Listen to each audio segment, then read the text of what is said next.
माझी नियुक्ती झाल्यानंतर महाराष्ट्र विधानसभेच्या उमेदवारांना माझ्या सहीनंच एबी फॉर्म देण्यात आले। मी जर बेकायदेशीर असेल तर उत्तर महाराष्ट्रातून सगळे निवडून आलेले आमदार देखील बेकायदेशीर ठरवण्याचा काहीतरी डाव दिसतोय। निवडणुकीने निवडून आलेलो आहे। मी निवडून आल्यानंतर प्रफुल्ल पटेल यांनीच मला पत्र दिले। संख्याबळाबाबत आमचे वकील युक्तिवाद करतील। कालच राष्ट्रवादी काँग्रेसची बैठक झाली। 24 राज्यांपेक्षा जास्त अध्यक्ष शरद पवार यांना पाठिंबा दर्शवला जात आहे। पहिल्यांदा ही जेव्हा घटना घडली तेव्हा या 24 लोकांनी शरद पवारांना पाठिंबा दिला होता, पण यानंतर अजित पवार गटानं जर कोणाला नियुक्ती दिली असेल तर त्यांना समर्थन असेल असंही जयंत पाटील यांनी सूचक वक्तव्य केले। 25 वर्ष तुम्ही शरद पवार यांच्या स्वतःमध्ये काम केलं। 25 वर्षानंतर तुम्हाला एखादी गोष्ट लक्षात आली असेल तर त्याच्याबद्दल शंका निर्माण होणं स्वाभाविक आहे। इतक्या उशिरा का लक्षात आलं? पक्षांतर्गत निवडणुका ज्यावेळी झाल्या त्यावेळेस असा प्रश्न कोणी उपस्थित केलाच नाही। निवडणूक आयोगासमोर आमचे वकील आमची बाजू मांडतील। जास्त लोकांमध्ये बोलण्यात अर्थ नसल्याचंही जयंत पाटील यांनी स्पष्ट केलं। शरद पवार संस्थापक आहेत। त्यांच्या नेतृत्वाखाली चालवलेल्या पक्षाला आतापर्यंत कोणीही चॅलेंज केलेलं नाही। सर्वांनी सर्वाधिकार दिलेले होते। त्यांना हात उंचावून त्यांचे क्लिप सर्वांकडे आहेत। चिन्ह गोठवणं हे अन्यायकारक होईल। चिन्ह गोठवण्याची एक पद्धत आहे, पण आमच्या वकिलांनी सांगितलं असेल की चिन्ह गोठवू नका। शरद पवार यांच्या कार्यशाळीमधूनच ही लोक मोठी झाली। तीच लोक आता शरद पवार यांना प्रश्न उपस्थित करतायत। घरातला लहान मुलगा जेव्हा मोठा होतो आणि त्याला स्वतंत्र व्हायचं असतं तेव्हा तो स्वतःचं घर बांधतो आणि घरातून वडिलांना काढत नाही।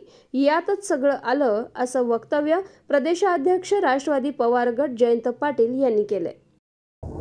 माझ्या निवड झाल्यानंतर माझ्याच सहीने महाराष्ट्रातल्या विधानसभेच्या सगळ्या निवडणुकीच्या उमेदवारांना माझ्या सहीनेच एबी फॉर्म देण्यात आले।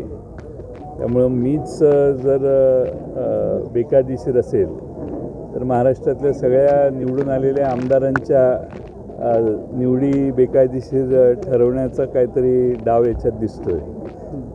आणि मी निवडणुकीने निवडून आलेलो आहे आणि निवडणुकीने निवडून आल्यानंतर त्यानंतर प्रफुल्ल पटेल यांनीच मला पत्र देऊन माझी पुन्हा निवड केली असं मला प्रफुल्ल पटेल यांचंच पत्र आहे। आणि त्यावेळी मी पक्षाला सांगितलं की महाराष्ट्रातल्या आवश्यक असणाऱ्या ज्या प्रोसिजर आहेत त्या आम्ही करतोय पूर्ण। मला असं वाटतं की आमचे वकील त्याबद्दल युक्तिवाद करतील।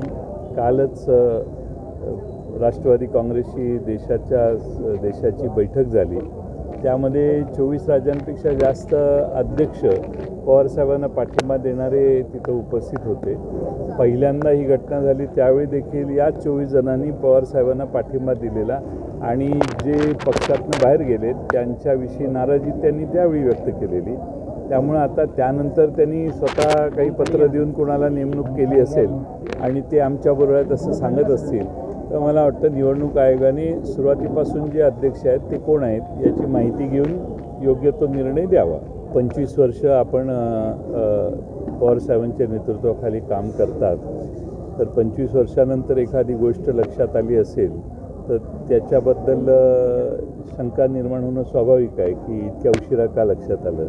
या बाबतीत पक्षांतर्गत निवडणुका अनेक वेळा झाल्या, त्यावेळी अशा स्वरूपाची कोणी प्रश्न विचारला नाही आणि मला वाटतं की बाकीचं सगळं निवडणूक आयोगासमोर आमचे वकील मांडतील।